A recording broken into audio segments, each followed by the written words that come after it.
If you don't think I wake up every morning, if people think I wake up and go, oh, Donald Trump's president, I'm so relieved. I'm not going to do any studying. I'm just going to accept everything at face value and just, oh, dear God, thank you, Lord Jesus, little baby Jesus, for bringing me Donald Trump, who's saving me from the world.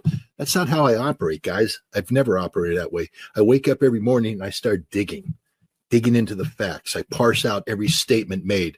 I look for supporting documentation.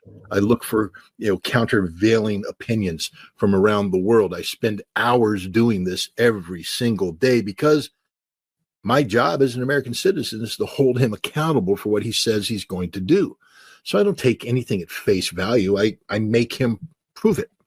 I make him and his administration prove it. Again, let's just get to basics here.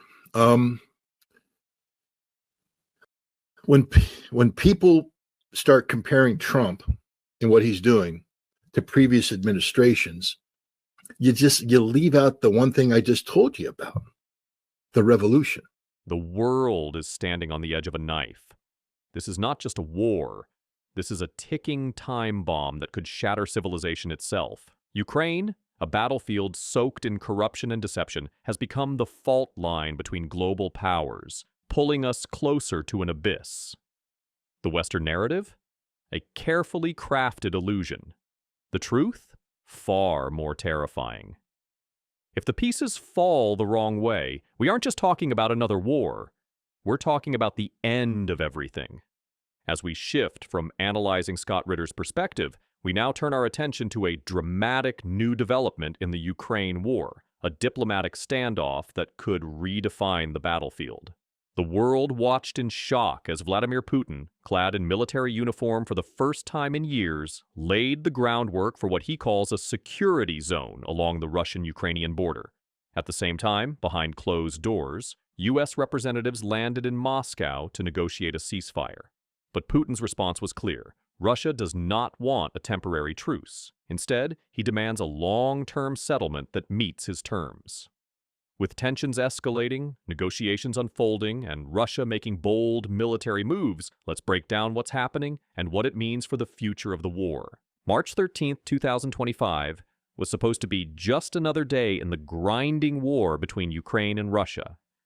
Instead, it became a turning point, one that saw high-stakes diplomatic maneuvering, military posturing, and an unmistakable message from the Kremlin: this war is far from over.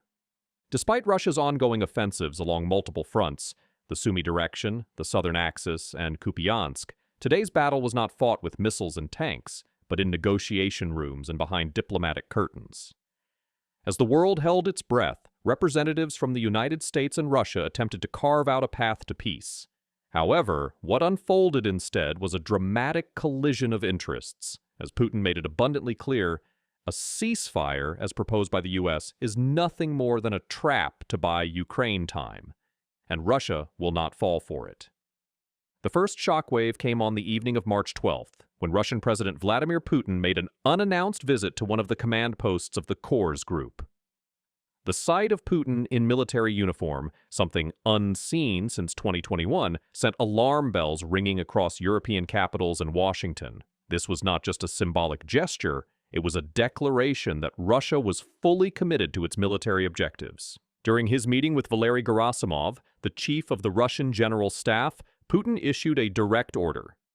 Develop a plan to establish a security zone along the Russian-Ukrainian border.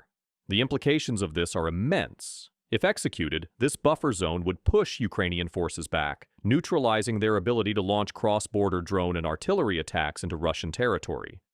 In essence, Russia is no longer just playing defense, it is redrawing the map. Meanwhile, in a parallel development, a U.S. delegation landed at Vnukovo Airport in Moscow, their motorcade speeding toward the Kremlin. Their mission? To negotiate a ceasefire that could halt hostilities, at least temporarily. But Russia's stance was already hardened before the talks even began. Sergei Ushakov, Putin's envoy, set the stage with a firm statement. Russia is not interested in a temporary pause that would simply allow Ukraine to regroup, mobilize fresh troops, and rearm. Moscow views any 30-day ceasefire proposal as nothing more than a Western ploy to prolong the war under more favorable conditions for Kiev. According to Ushakov, Russia will only consider a ceasefire under specific conditions. Ukraine must halt mobilization. No new weapons can be received from Western allies. Training of Ukrainian soldiers must be suspended. The response from Ukraine? A flat-out rejection. Ukrainian officials declared that even in the event of a 30-day ceasefire, mobilization would continue, martial law would remain in place, and military aid would keep flowing. This stark refusal set the stage for an immediate breakdown in negotiations. Adding another twist to the drama, Belarusian President Alexander Lukashenko arrived in Moscow at nearly the same time as the U.S. delegation. The timing was no coincidence. If history is any guide, Russia and Belarus are likely laying the groundwork for a renewed Minsk agreement, a diplomatic framework reminiscent of Minsk I and II, which previously sought to freeze the conflict but ultimately failed. While no direct meetings occurred between U.S. and Belarusian representatives, the presence of Lukashenko suggests that Russia is exploring multiple avenues to cement its territorial gains while presenting a facade of diplomacy. However, given Ukraine's outright dismissal of Russia's demands, a Minsk III or IV may be dead on arrival. Following these high-stakes discussions, Putin made a series of public statements, leaving no room for ambiguity. He declared that Russia's military has complete control over the Kursk region, and that Ukrainian forces attempting to retreat were being picked off in small groups. His ultimate message? If Ukraine refuses Russia's terms, then the offensive will continue until Moscow has achieved all its objectives. And central to these objectives is the creation of a security zone. But what exactly does this security zone entail? Based on Putin's directives and recent military movements, Russia aims to push Ukrainian forces back from the border to prevent cross-border drone strikes and sabotage operations, occupy strategic northern territories, particularly in Sumy and Chernihiv, regions that have been launching pads for Ukrainian attacks inside Russia, establish a defensive buffer, ensuring that even if a ceasefire is agreed upon in the future, Ukraine will have lost valuable ground.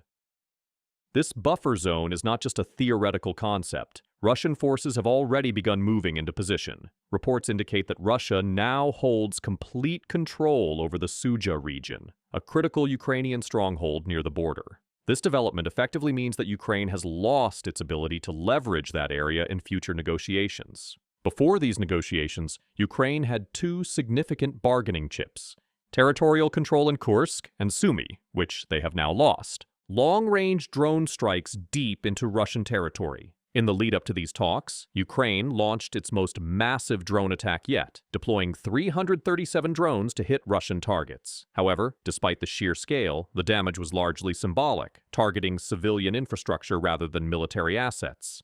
The Russian response? A strategy to neutralize this threat by expanding the security zone. If Russian forces advance far enough, Ukraine's drones will lose their staging ground near the border, reducing their effectiveness. As we analyze the current landscape, the outlook is bleak for any near-term resolution. The U.S. delegation came to Moscow hoping to broker a ceasefire, but the Kremlin's conditions were designed to be unacceptable to Kiev. Russia, meanwhile, is using the guise of negotiations to further solidify its military position. With Ukraine refusing Russia's terms and Putin accelerating his military plans, it is clear that this war is far from over. The so-called security zone is not just about defense. It is an offensive strategy disguised as a protective measure. By establishing control over key border regions, Russia is not just fortifying its positions. It is setting the stage for deeper incursions into Ukraine. And so, the world watches as diplomacy collapses, the front lines shift, and the war marches on with no end in sight. Ceasefire? Unacceptable. Security zone? Non-negotiable. The battle for Ukraine enters its next brutal phase. The situation is shifting rapidly, and the stakes have never been higher. Russia is pushing forward with its so-called security zone, rejecting any short-term ceasefire while demanding total control over the battlefield. Meanwhile, Ukraine refuses to back down, determined to continue mobilizing and resisting Moscow's demands. The diplomatic chess game is intensifying, and the world is watching as these high-stakes negotiations unfold. What do you think? Will Russia get what it wants? Or will Ukraine and its allies find a way to turn the tide? Drop your thoughts in the comments below. If you found this breakdown insightful, don't forget to like, share, and subscribe to stay updated on every twist and turn in this critical conflict. This story is far from over. Stay tuned for the next update.